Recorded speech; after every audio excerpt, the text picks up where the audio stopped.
Hey folks, I'm Dave with Dagon Lasercraft. I recently uploaded a video where we done a materials test on cardstock using Lightburn laser cutting software. Well, today we're going to take that a step further by engraving a greeting card. We're going to use some free vectors found on the internet. We're going to throw in our own personal text, and then we'll engrave it all on the XTOOL D1 Pro 40-watt laser.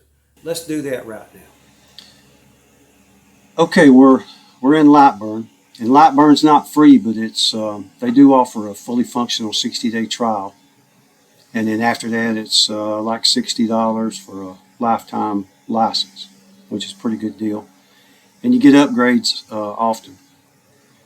So our workspace on the cardstock is 5 inches by 7 inches, and we need to set up an area in millimeters since that's what my Lightburn is set up in. So go up to the top left, grab a square, come out to the Lightburn canvas, and left click and drag that square out. And just drop it. Anywhere is fine. Go back up to the top left and click this arrow and select it. And then up here on the top left for the width and the height, you want to make sure the lock next to it is unlocked, and you can click it, lock it, or unlock it.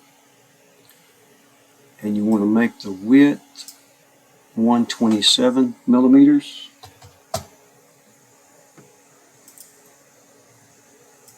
And then the height 177.8. And anything close is fine. And it also, the orientation depends on your laser, how you're oriented.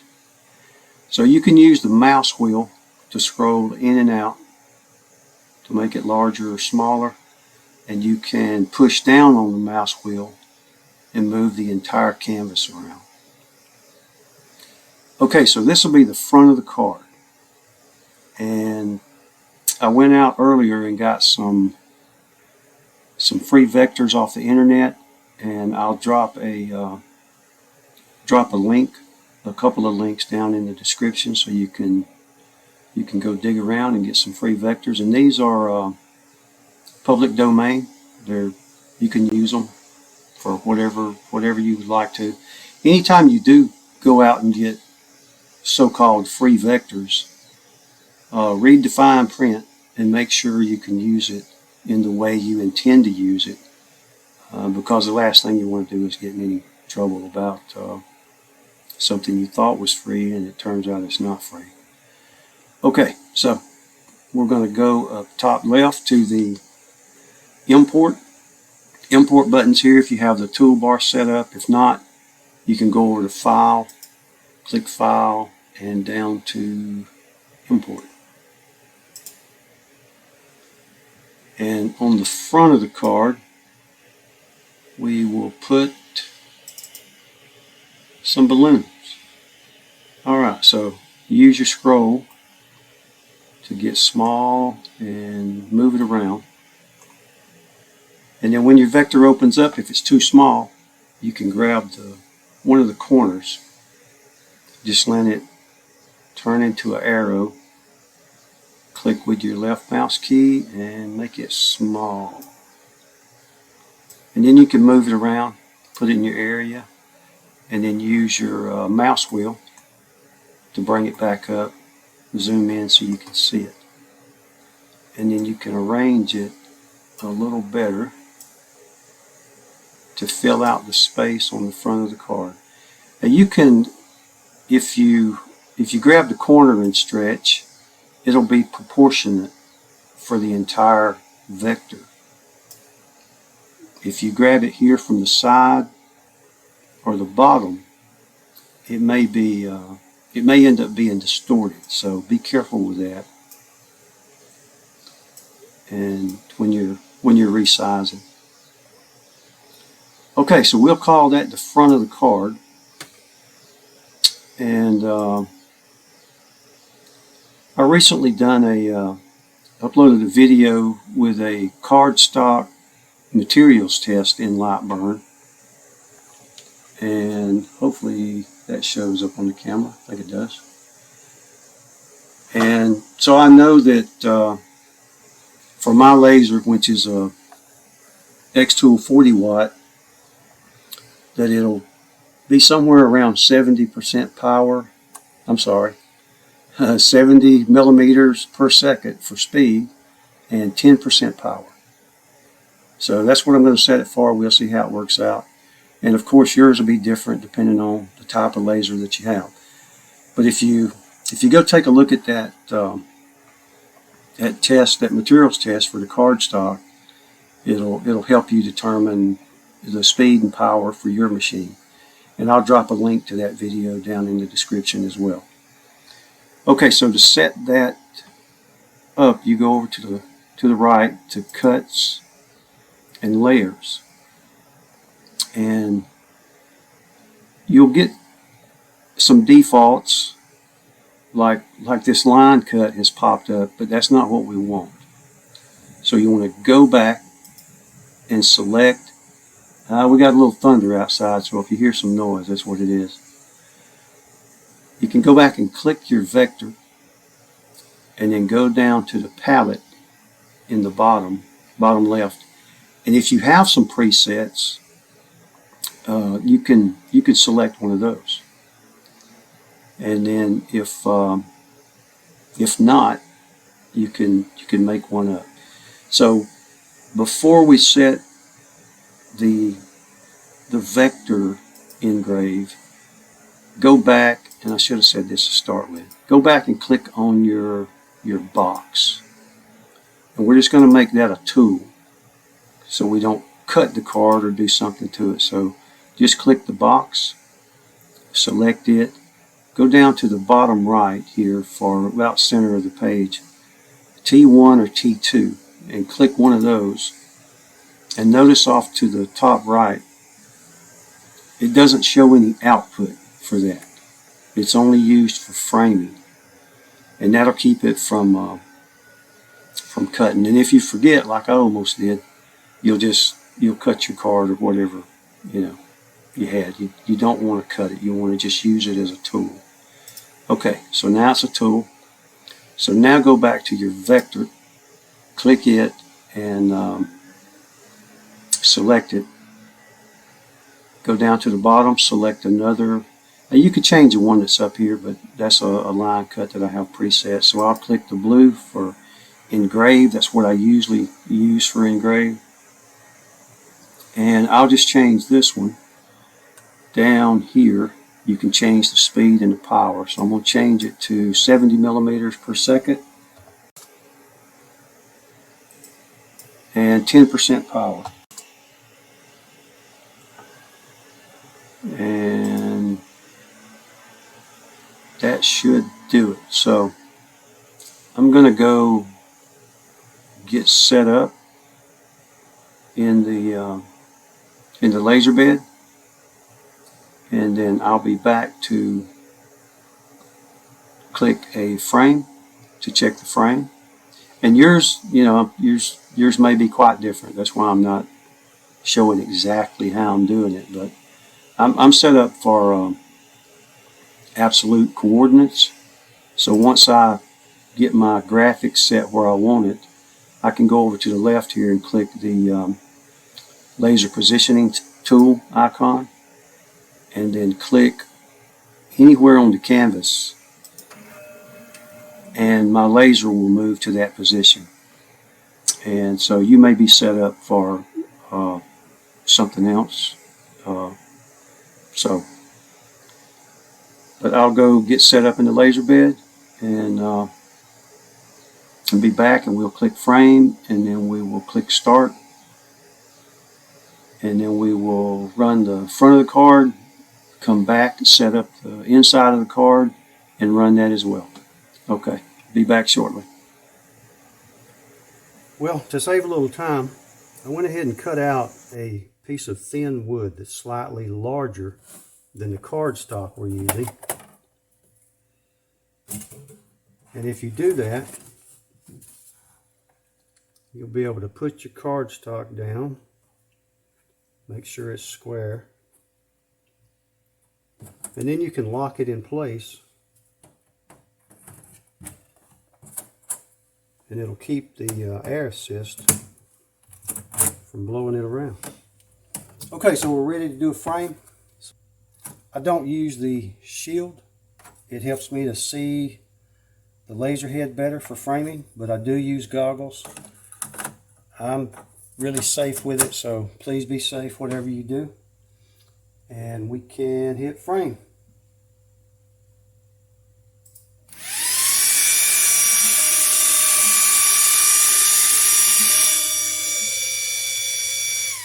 And since I'm using absolute coordinates, if it appears off, I can just move the laser head with my hand and it knows where it's at.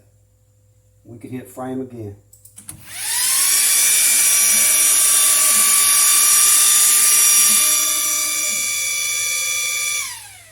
Looks pretty good. I'm going to turn on the air assist and the exhaust fan so it'll probably get a little loud. And then hit start to send the code over to the laser.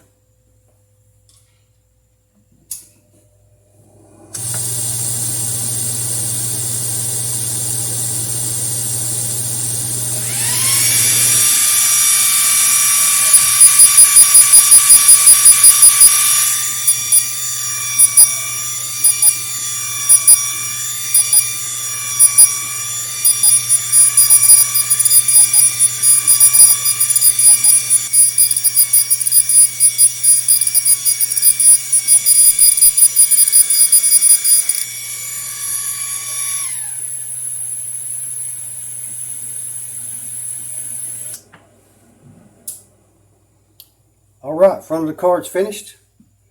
We will jump back in Lightburn, come back, flip this over, and do the inside of the card. Alright, the front finished pretty good, and we're back in Lightburn. So our initial settings I changed on the Engrave because it was going just going too slow. So we were at 70 millimeters per second and 10% power, and I juiced it up to 160 millimeters per second and 20% power, and that went a lot faster.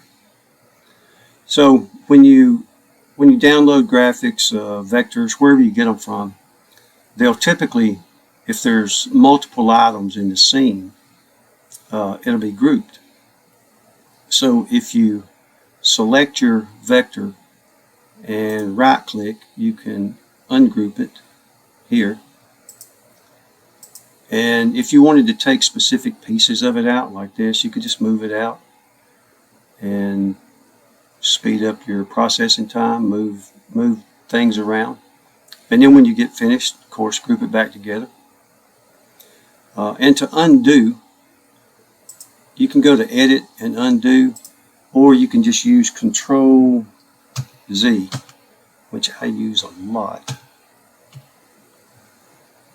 And just remember to group your vector back together, or you'll end up losing pieces of it. Okay, so front's finished. We want to do the inside, both sides of the inside. So what we are going to do is first copy this and just drop it over here. And we're going to get rid of the vector and just keep the tool. So in Lightburn, only the items that you select will engrave. With some softwares, if it's on the canvas, if it's on the page, and you click start, it's going to engrave or cut everything. So with Lightburn, it only engraves what you select. So if you wanted to save the front of your card and keep this card together, you could just tuck it away down here somewhere out of the way. And then when you engrave the inside, just don't select it. So now we've got a tool up here for the inside, and we're going to duplicate. So just select it right click, duplicate, and then grab it and drag it out. So now we have the left and the right inside for the card. And remember, you can use your scroll wheel to scroll in and out. And if you push down, you can move the entire canvas around. So I think we'll put a graphic on the left side and then add some text to the right side. So let's go get us a graphic. Okay, here. And we'll do this birthday cake. Of course, we got to make it smaller. So use your scroll wheel and go down. Grab the corner of the birthday cake, resize it, drag it to where you want it, make it as small or large as you would like. Click off of it and then use your scroll wheel to come back up. Alright, so we have a birthday cake on the left, and now we need to set it as an engrave. See, it just automatically picks up this line because it's a preset and it thinks I want to cut it, but we don't want to cut it, we want to engrave it, and we want to do it at the same speed we had adjusted to, which is the 160 millimeters per second and 20% power. So after you select, go down to the palette, bottom left, click the engrave or the blue, or whatever you have set up. You can change it. And then we're set for engrave. Okay, over on the right side, we will add some text. So go over here to the left, click the A, and then you can just click anywhere and start typing. You can adjust up at the top in the center. You can adjust and make your text proportionate, and you'll have to play around with it and see what looks right, and then just start typing and you can resize it.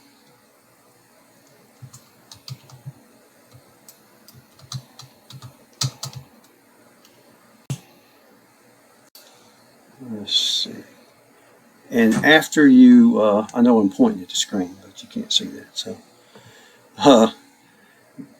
after you finish typing, to work with that specific set of text, go to the top left and click this arrow, and then it will select the text so you can move it around on the page. Otherwise, like me, you'll start clicking and it'll just throw everything off. So you can change the font if you like, and there's quite a few fonts available in Lightburn. The ones that engrave the absolute best, in my opinion, are stencil fonts. A lot of them look cool, but they don't come out so good on the paper. And you may not want to use a stencil font for your birthday card. This one's a nice one here, this Snap ITC, we'll use that. So that's a good one. Just remember the stencil fonts do best, and there's several stencil fonts available, whether they're in here or not. You can download them and you can add fonts to Lightburn. Okay, we're going to say happy birthday. And if you want to keep the same size, if you're going to say other things, just right click, select what you have, copy, paste it, and then just change the font. I don't know who we want to say happy birthday to, but we will just say happy birthday, Mom. And then remember, click the arrow, move it around to where you want it,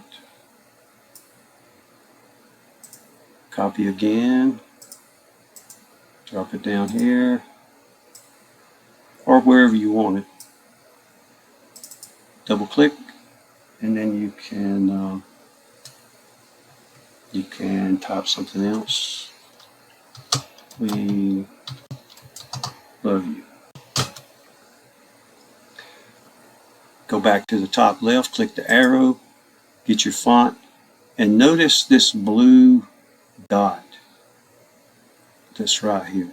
So over here on the outside edge, when you get the rounded off arrow, you can turn your font around like that. But if you get on that blue dot, you can see the curvature over the mouse arrow. It'll let you bend the font, the writing. And this is how people get those circular looking logos. And you can go either way with it. Happy birthday, Mom, we love you.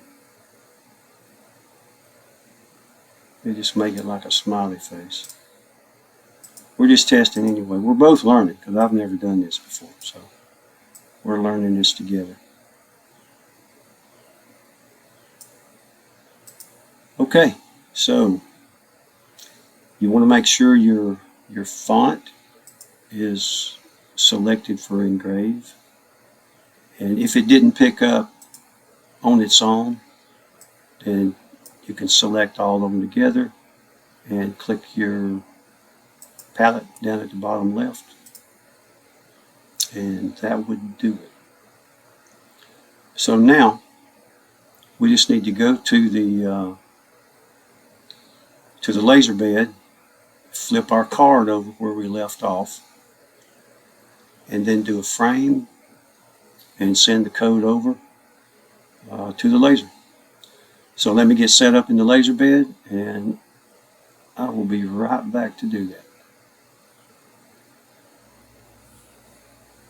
So we are just going to flip our card straight over. Those are a little hard to get out sometimes. That's why I got pliers laying around. So we're flipping straight over that way. And this will be the birthday cake. This will be the writing. I know you know that, but I'm just checking myself.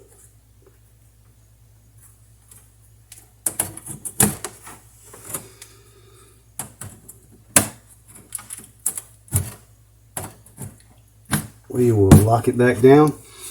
And then since there's two, we got the birthday cake here, the writing here.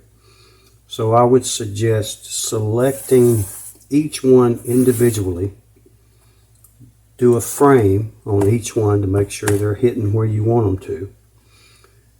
Then go back, select the entire area, do a frame, and then send the code.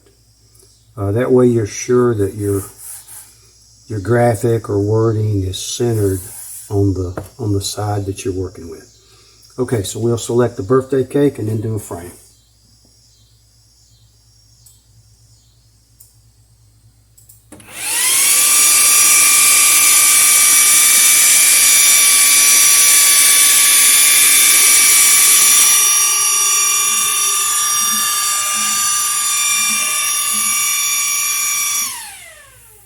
Looks pretty good, so we'll select the text and do the same thing.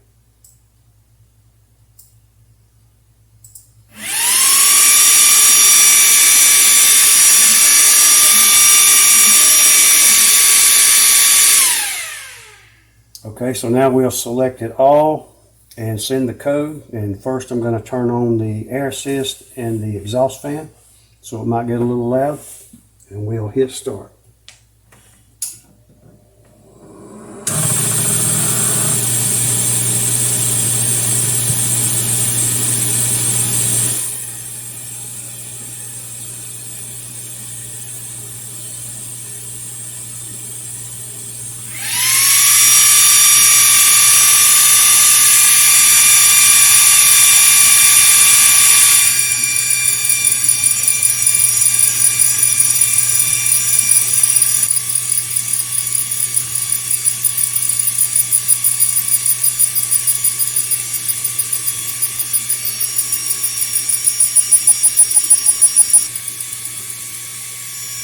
All right, well, we have ourselves a greeting card.